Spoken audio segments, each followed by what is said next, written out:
जय सिया राम। एक पंडित की कथा में प्रतिदिन एक ऐसा पुरुष आया करता था जिसका मन बहुत ही मलिन था, जिसके भीतर बड़ा भारी पाप कर्म करने का संकल्प दौड़ रहा था।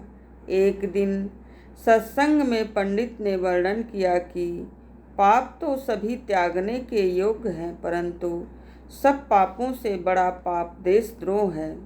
दूसरे पापों का तो प्रायश्चित भी बताया गया है, परंतु देशद्रोही का प्रायश्चित से निस्तार नहीं हो सकता। इस पाप कर्म का मार्जन होता ही नहीं, इसका फल अश्वमेघ घोरतम नरक ही होता है। द्रोही को कहीं भी ठौर ठिकाना नहीं मिलता। द्रोह कर्म का पाप इतना बोझल बताया गया है कि इसके भार को भूमि भी नहीं सह सकती। इससे आकाश तक कांप उठता है। द्रोही को लोग जाति के प्राणों का प्यासा कहा करते हैं। द्रोही को देखकर देवता भी दुहाई देते हैं लग जाते हैं। इस पाप कर्म में पड़कर प्राणी का फिर पद पर पतन ही होता चला जाता है। ऐसे पातकी प्राणी के पांव कहीं भी टिकने नहीं पाते। ऐसे वचनों को सुनकर वह मलिन मन का मनुष्य पांव से चोटी तक थर थर कांप पड़ा। उसकी आंखों से आंसू छम छम बरसने लग गए। उसने उसी समय उस पंडित के पैर पकड़कर महाराज, मैं एक जाति घातक और देशद्रोही हूँ बनने लगा था।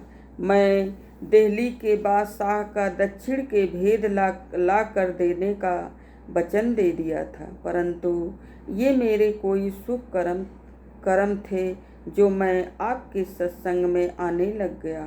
अब मैं अपने उस मानस पाप तथा पतन पर पश्चाताप करता हूँ और यह चाहता हूँ कि द्रोह का दुष्ट संकल्प करने के प्रायश्चित के लिए काशी जी में जाकर आरे के नीचे सिर रखकर ऐसे द्रोहमय जीवन की इति श्री कर दूं। यह सुनकर पंडित ने कहा, सौम्य, तू पाप भीरु मनुष्य है, तेरा कल्याण सुकर्म करने से होगा।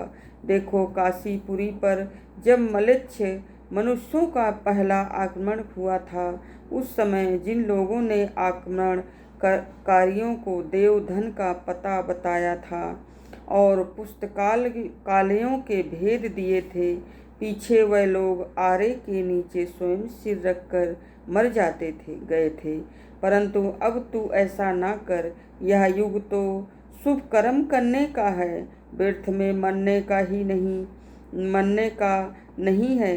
देशद्रोह के दुष्ट संकल्प के दोष का मार्जन तो तेरे लिए यही है कि तू राम नाम का आराधना किया कर, हरि गीत गाया कर और दक्षिण में जाकर छत्रपति की सेवा में भर्ती हो जा।